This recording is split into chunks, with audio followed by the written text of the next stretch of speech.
2015 ആണ്ടിൽ ക്രിസ്തുമസിന് തിയേറ്ററിൽ എത്തുമെന്ന് പ്രതീക്ഷിച്ചിരുന്ന ഒരു ചിത്രം 6 തവണ റിലീസിംഗ് ഡേറ്റുകൾ മാറ്റിവെച്ചു എന്ന് പറയുമ്പോൾ പ്രേക്ഷകരുടെ ക്ഷമ പരീക്ഷിക്കൽ കൂടിയാണ് അത്.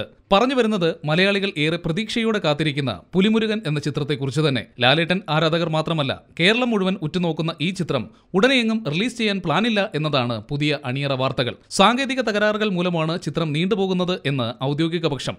കൂടാതെ ഒപ്പം, ജനതാ ഗ്യാരേജ് എന്നീ ചിത്രങ്ങളും പുലിമുരുകന്റെ റിലീസിംഗ് വൈകാൻ കാരണമായി പറയുന്നു. ഓഗസ്റ്റ് 12-ന് റിലീസ് ചെയ്യുമെന്നായിരുന്നു അവസാന വാർത്തകൾ. എങ്കിലും ജനതാ ഗ്യാരേജിന്റെ റിലീസിന് ശേഷം മാത്രമേ പുലിമുരുകൻ എത്തുകയുള്ളൂ എന്നതാണ് പുതിയ വാർത്ത. കാര്യങ്ങൾ ഇങ്ങനെയാണെങ്കിൽ ഓണത്തിന് ലാലേട്ടൻ മൂവിയായി തിയേറ്ററുകളിൽ ഉണ്ടാവുക പ്രിയദർശന്റെ ഒപ്പം ആയിരിക്കും.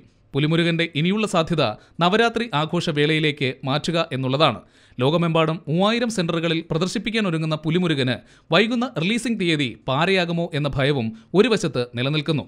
ഇത് മാത്രമല്ല, മറ്റു വലിയ റിലീസുകൾക്കൊപ്പം പുലിമുരുകനെ എത്തിക്കാൻ അണിയറ പ്രവർത്തകർക്ക് ധൈര്യം പോരാ എന്നുള്ള വാർത്തകളും സിനിമാ ലോകത്ത് നിറയുന്നുണ്ട്.